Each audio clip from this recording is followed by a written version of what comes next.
Hello everybody, my name is Carlos López Martinez and I'm going to present the presentation Synthetic Aperture Radar Applications. First of all, here you have my contact information and we are going to proceed with the outline of the presentation. First of all, we will make an introduction to synthetic aperture radar systems, then we will present SAR interferometry, differential SAR interferometry, SAR polarimetry and multi-temporal SAR systems. Finally, we will present the following applications: snow cover analysis and characterizations, ships and ocean monitoring, ground moving target indication, that is the analysis of moving targets, and finally wetlands monitoring. Well, we use synthetic aperture radar to perform remote sensing. First of all, since the systems are active, that is, they provide their own illumination, they are capable of acquiring images during the day as well as during the night. Also, since the radiation belongs to the microwave region of the spectra, data are minimally affected by the cloud cover, so we can take more data than, for instance, optical systems. Also, the data are characterized by presenting a high spatial resolution, and when the systems present a multi-channel or a multidimensional nature, the data are sensitive to many parameters of the Earth's surface. These kind of systems, for instance, are interferometric, differential interferometric, polarimetric, and so on. SAR data have been employed in many different applications in different fields as topography, agriculture, forestry, hydrology, oceanography, and so on. But never we have to think about synthetic aperture radars as a competitor technology to other technologies, as for instance optical, but they have to be considered complementary, since the information they provide are different. When the systems present a multidimensional nature, the data are sensitive to different parameters of the Earth. For instance, in the case of SAR interferometry, the data are sensitive to the topography. In the case of differential SAR interferometry, the data are sensitive to changes in the topography. In the case of SAR polarimetry, the data are sensitive to the geometric properties of the target, or even the data are sensitive to the electrical properties of the data. In the case of polarimetric SAR interferometry, the data are sensitive to the vertical distribution of scatterers. This sensitivity to the vertical distribution is also, or can be also analyzed with tomographic or multi-baseline configurations. For instance, when we use multi-temporal SAR systems, the data are sensitive to the dynamics of the Earth's surface. And finally, when we have, for instance, multi-frequency SAR systems, the data are sensitive to the frequency properties of the target. In the case of SAR interferometry, the system acquires two SAR images from slightly different positions in space. For instance, in this image here, we have the first system that acquires an image, a second system that acquires another image, and then we create a complex interferogram between both images. Under the assumptions that the separation of the systems is small and that both images or both systems observe the same target, the same scatter, the phase difference is proportional to the difference, delta R, which is the difference between the distances between the systems and the target. The phase difference of the two SAR images allows to measure this differential R with an accuracy in the order of the wavelength, and of course, since we are measuring a phase, this information is wrapped in a 2π cycle.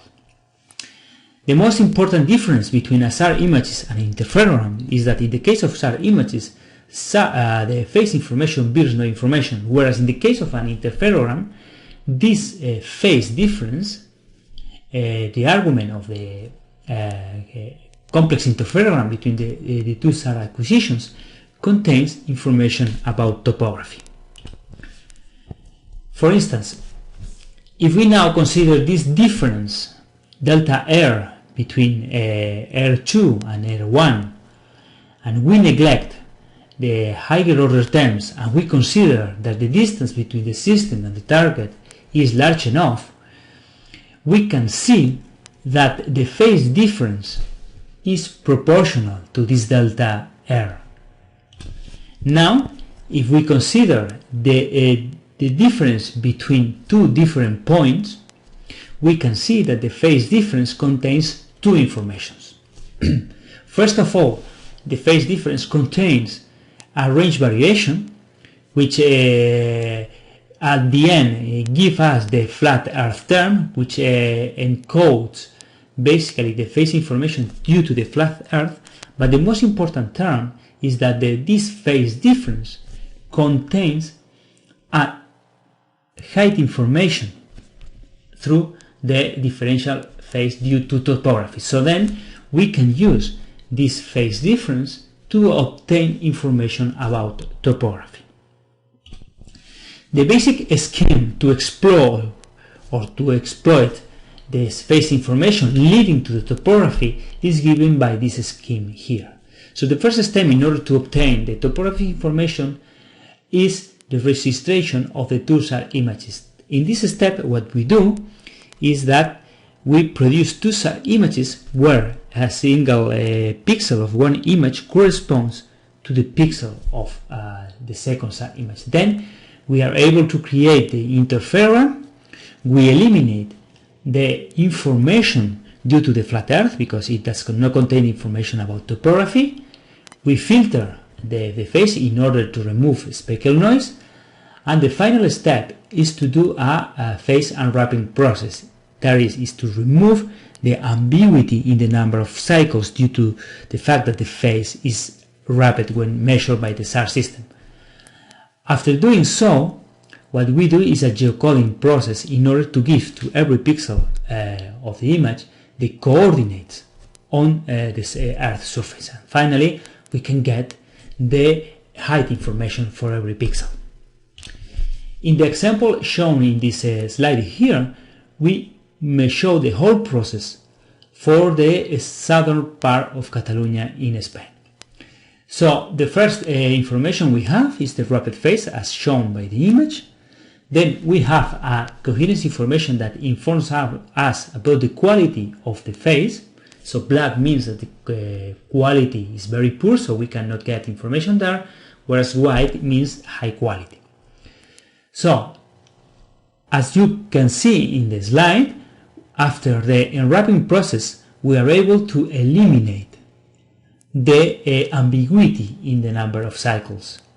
Then we transform this phase into height information thanks to the expressions shown before in the presentation. So as we can see, the phase information gives us information about height. For instance, in this case, the green areas correspond to the areas with a very low height, whereas the brown or the dark brown areas correspond to the points or the areas with the largest height. A second application that we can obtain or we can create for interferometry corresponds to differential SAR interferometry. So in this case, we do not acquire images from different positions, but we acquire images from the same position, and between two acquisitions the terrain has suffered some kind of motion or some kind of subsidence. So it can be observed that in this case the phase difference between two acquisitions can be sensitive to this movement. For instance, in the case of ERS1 from InSAR, the system from InSAR, we can see that we are sensitive to displacements in the order of centimeters.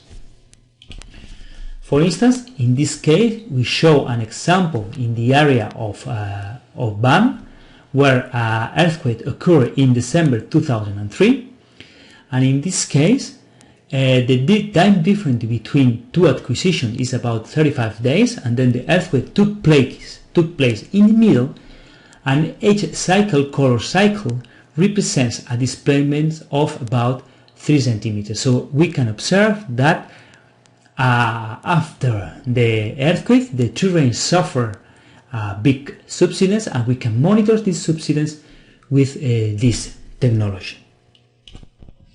Another application of differential salinity interferometry are the movements or the terrain movements due to volcanoes.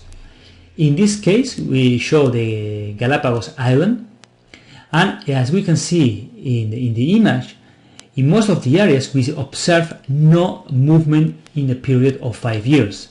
Nevertheless, there are some areas presenting large movement. This corresponds to those areas where we have or areas that have been covered by lava, or even the central part of the volcanoes. On the image on the top, we can observe the subsidence observed in periods between 5 and 0.5 years. So as we can observe, we are sensitive to the movements due to the volcanoes. Another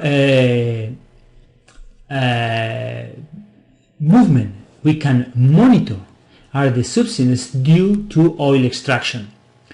In this case, we observe the subsidence induced by oil extraction in the area of California. If we take a look to the area, to the line in yellow on the image labeled with CA46, we can observe that due to the extraction of oil, there are subsidence phenomena in the range of 1 millimeter per day due to the extraction of this oil. Another potential or another possible multidimensional configuration of a SAR systems corresponds to SAR polarimetry. In this case, the diversity of the system is on the polarization of the transmitted and the recorded electromagnetic fields. In essence, the polarimetry of a field is the vectorial nature of the electric field. In this case, we show that the electric field represented by the red vector has an evolution in space and time. So as we can observe, if we consider a single plane in the direction of propagation, in this case Z, we can observe that the electric field describes an ellipse in this plane. So this ellipse receives the name of polarization. Depending on the properties of the field, this ellipse can take different shapes. For instance, this ellipse can be reduced to two lines, leading to linear polarization states of the electromagnetic field. For instance, on the top we can observe a field that only varies on the horizontal plane, so we have horizontal polarization state. On the second case, we have an electromagnetic field which varies only in the vertical plane, so this means that the electric field presents only vertical polarization. Or we can have this linear polarization in an arbitrary plane, as given in the third case. Also, we can have fields that present a circular polarization state. That is, the electric field describes in the course of time a circle. In addition, this circle can be described in the left sense or in the right sense. So we can have left circular polarization state or right circular polarization state. Finally, the most general case of the polarization ellipse is indeed an ellipse. It's not a line or a circle. So in this case, we can have an elliptical polarization state described in the right sense or described in the left sense. So when using polarimetry in a SAR system, what we have is an electric field with a given polarization state, and we record the polarization of the scattered field. The term that explains the change in the polarization between the transmitted field and the scattered field by the target is the scattering matrix. So this scattering matrix, this 2 by 2 complex scattering matrix, contains the information that relates the polarization of the incident field and the polarization of the scattering field. The most important characteristic of this matrix is that it depends on the different properties of the scatterer, on the shape, on the material, the water content, etc. It depends on all these parameters through its electrical properties. This matrix depends also on the frequency employed to record the SAR images, on the geometry of the measure, and also on the coordinate systems considered to describe the electromagnetic field. But the most important point is that since this matrix depends on the target, we can use this matrix to study the target we have or the target observed by the SAR system.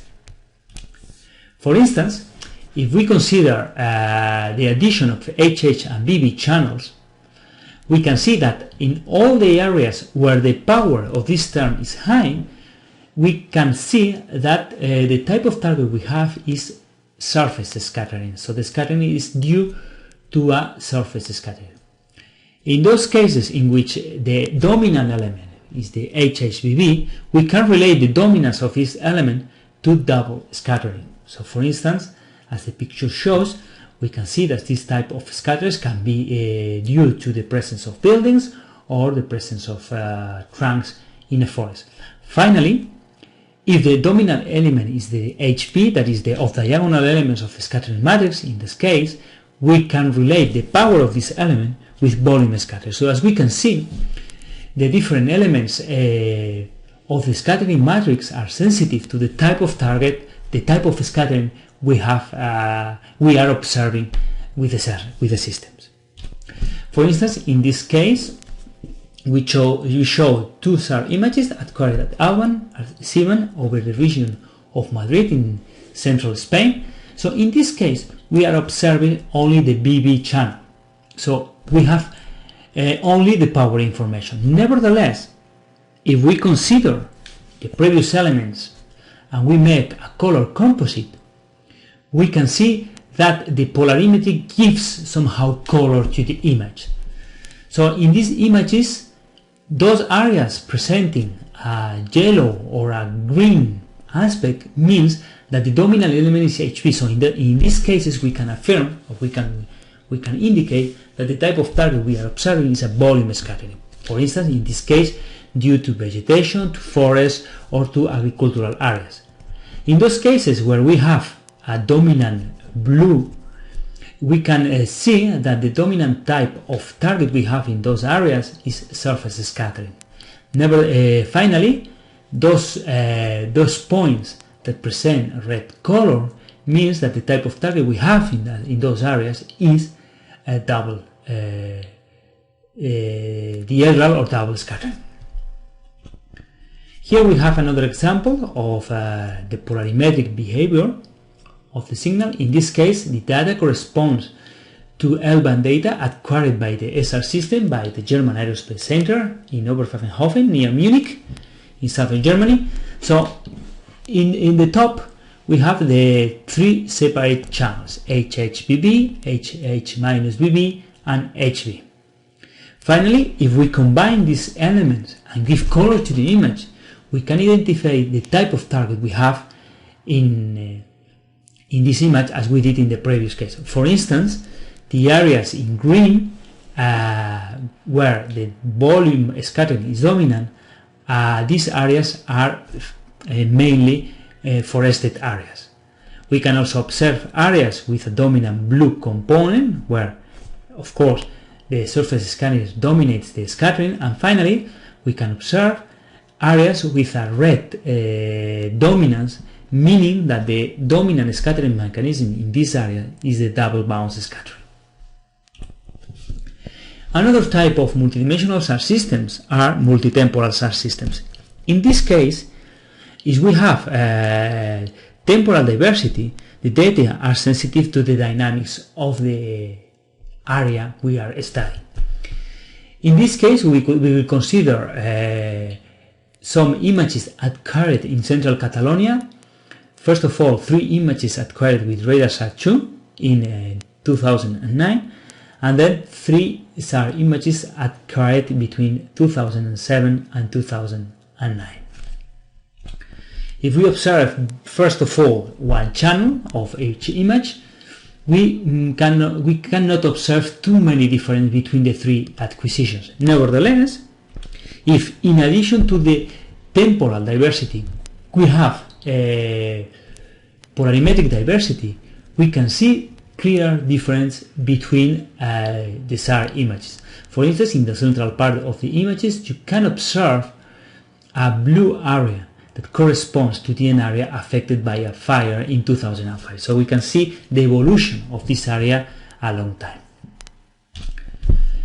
If we now go to the data acquired with the RADARSAT-2 and we perform the same analysis, we observe if we analyze only one channel of the images of the data in time, we cannot observe too many differences.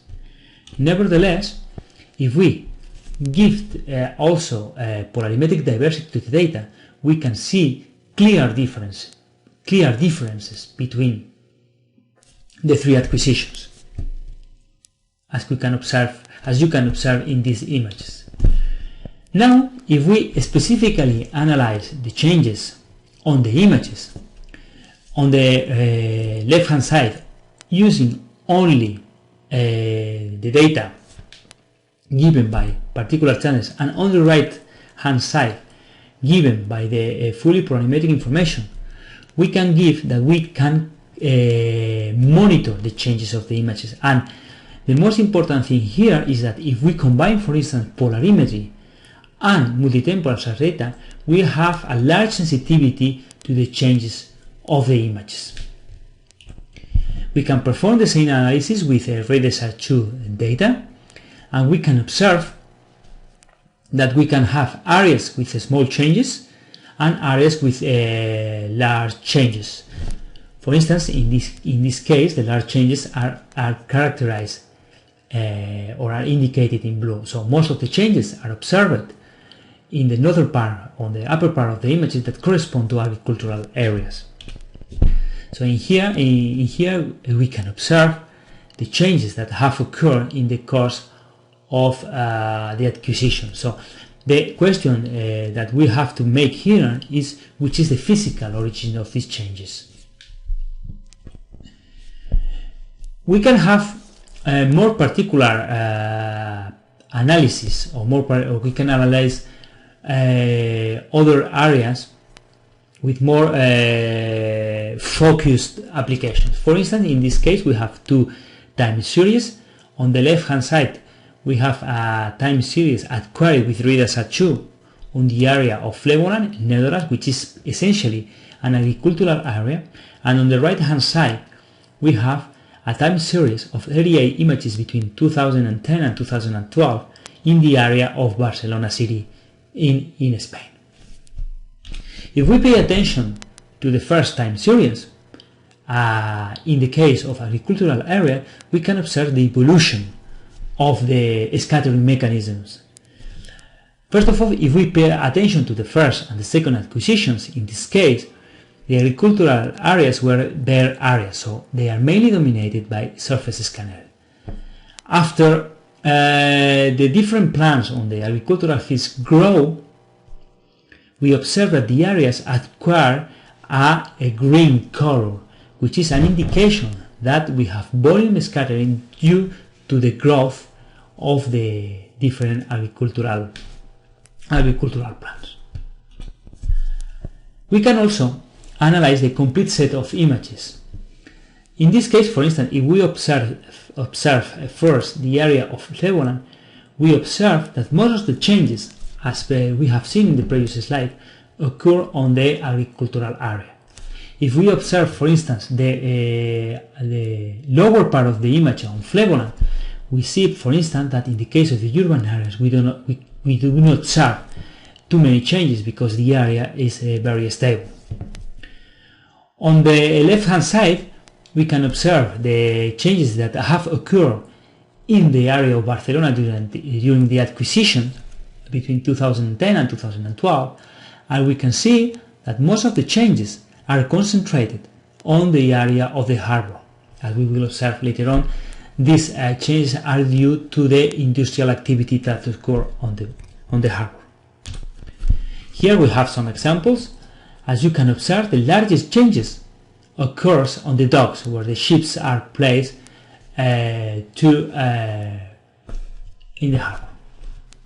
We can also observe that we have a lot of changes in the areas where the containers are stocked due to the changes stocking and destocking the containers on this area. Here we have another example of changes in multi-temporal SAR data, or temporal changes observed with multi-temporal SAR data. In this case, the area are acquired on the city of Murcia in Spain. The data are TerraSAR X data acquired in 2009 and 2011. So as you can observe in the optical images in 2008 and 2012, we can observe that there are a lot of changes due to the construction on the area indicated by the red ellipse. So now, if we characterize these changes with the SAR image, we can observe that the changes, the largest changes, are due to the construction of buildings, and also due to the high spatial resolution of TerraSAR X data, we are even capable of detecting the changes due to the placement of the street lights that have been put on the new streets.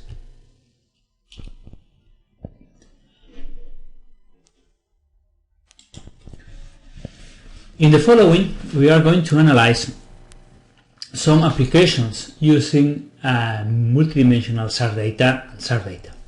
The first application deals with snow cover analysis and characterization. In this particular application, we were interested in the study and characterization of the snow cover in the Pyrenees mountain in northern Spain, which corresponds to an alpine environment.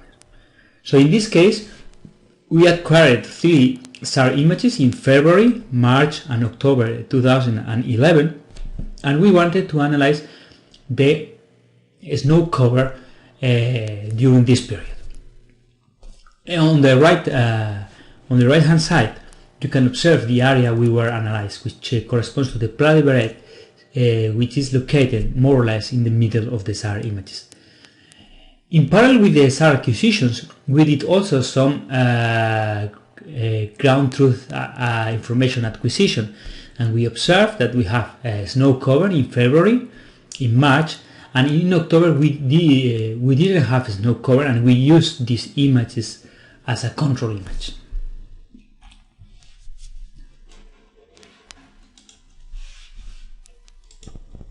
So here you have also some images about the situation of the area. For instance, in the first photography, you can observe the situation in summer, and then you can observe that the situation we had in March, where you can observe that we had a snow cover of almost 2 meters deep. So what we did is we use the SAR, the multi-temporal polarimetric SAR data, in order to derive the snow cover in the period of the acquisition. And this is the snow map shown on the left of the slide. Then we compare this snow cover with a snow cover given by an optical system, in this case a MODIS systems.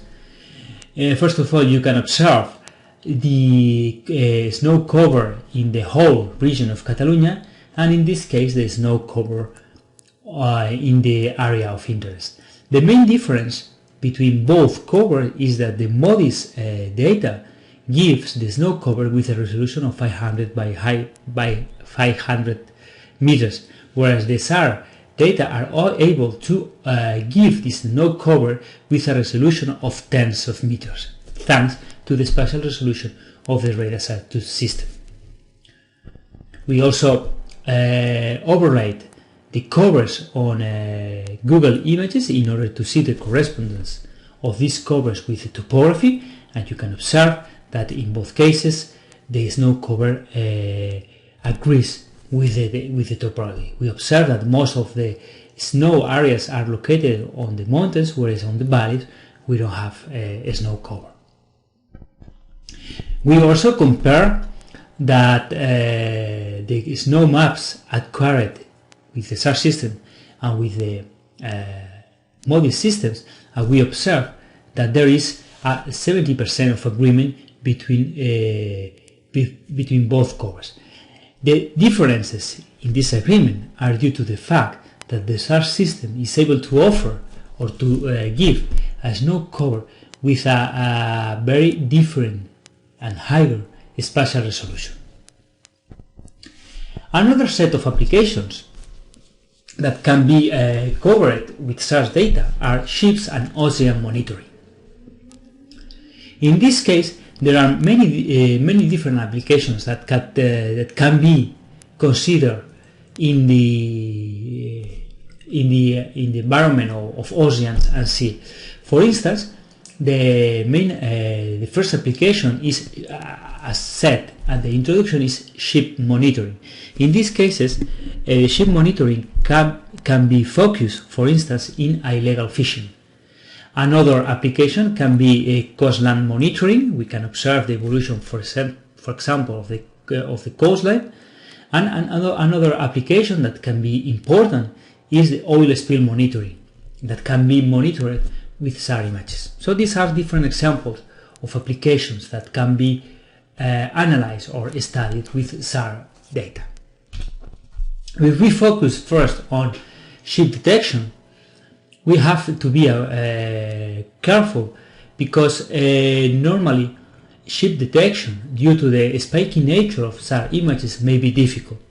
So in this case, what we develop here is a ship detection algorithm based on the wavelet transform, and we can observe that the application of this transform to SAR images makes it possible to make the detection of ships with a very low false detection rate, as observed in the images on the left.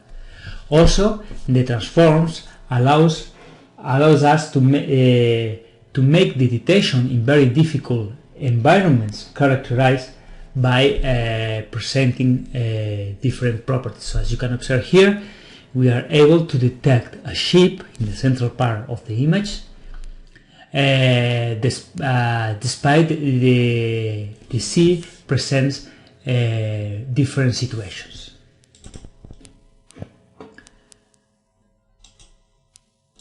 Another application can be the analysis and the monitoring of the coastline.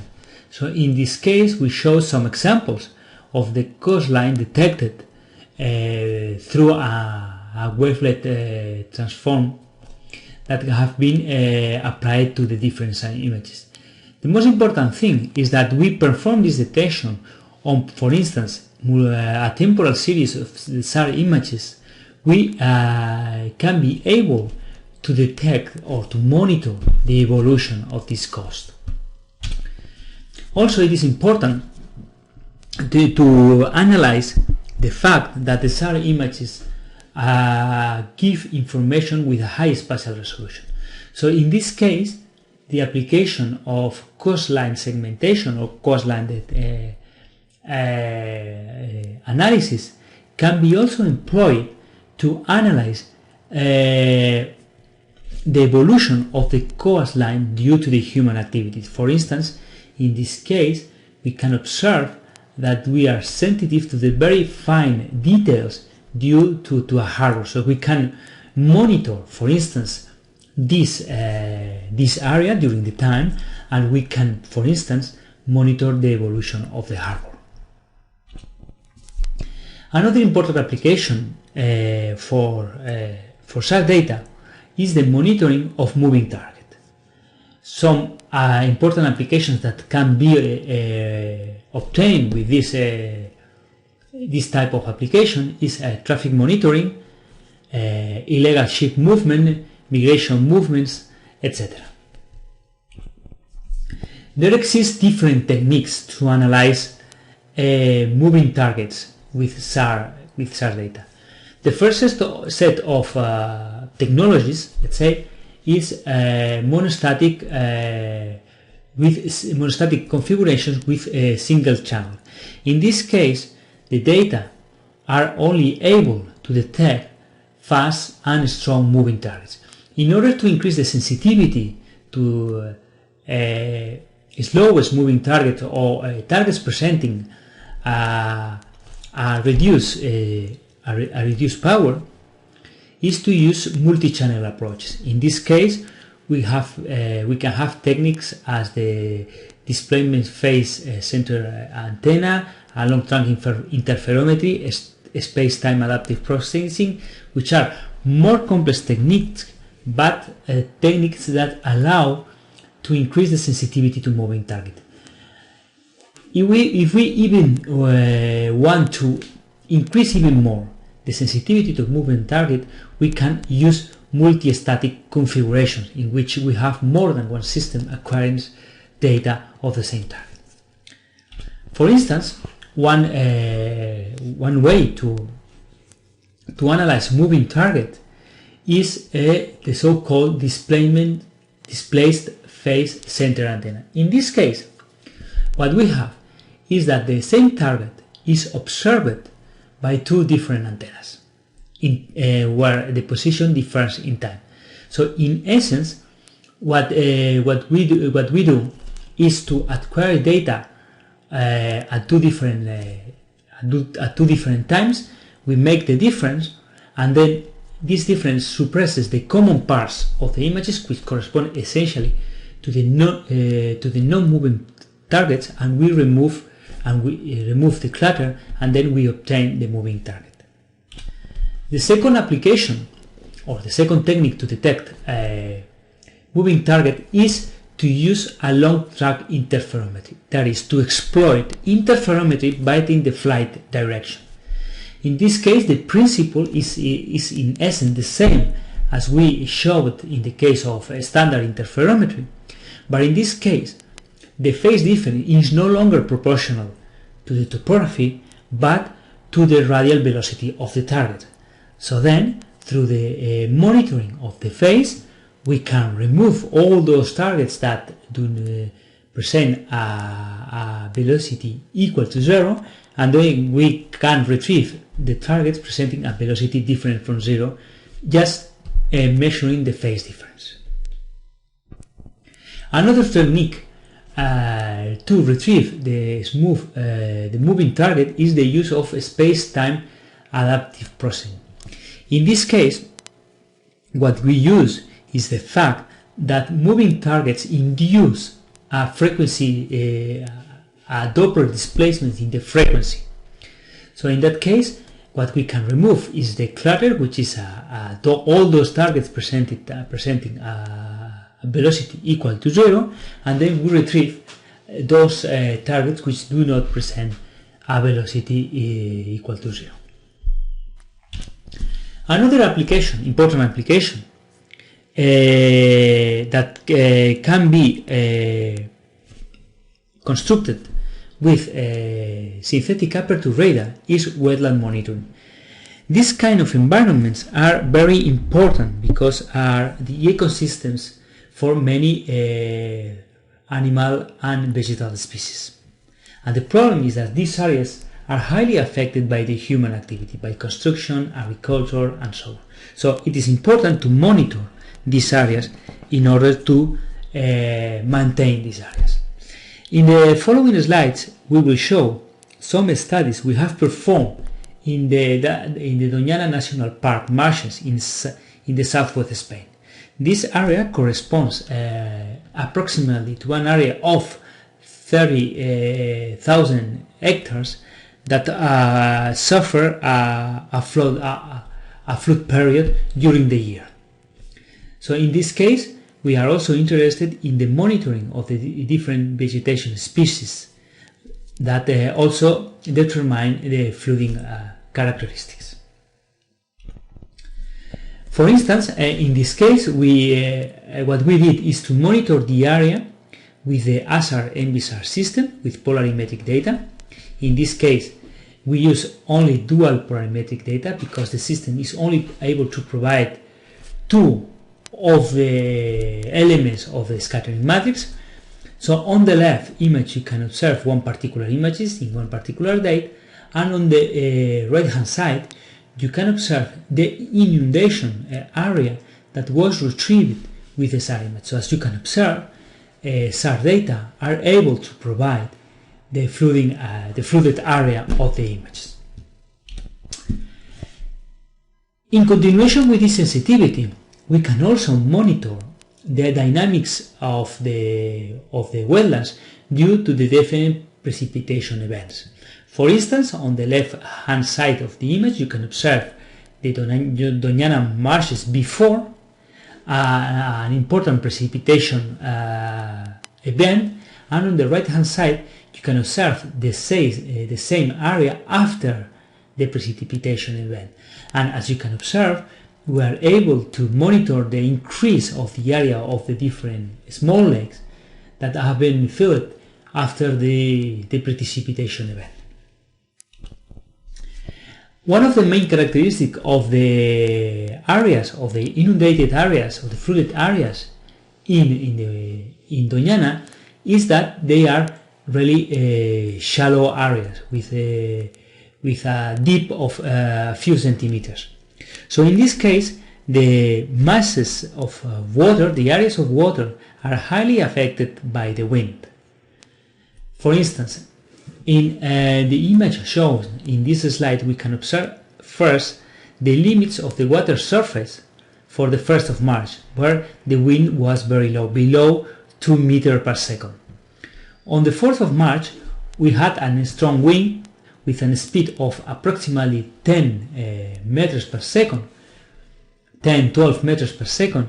As you can observe, that the wind pushes the water surface to the north. So as you can see, the SAR images are even sensitive to the wind effects on water surfaces, and as we can monitor the evolution of the water limits before and after the effect of the wind.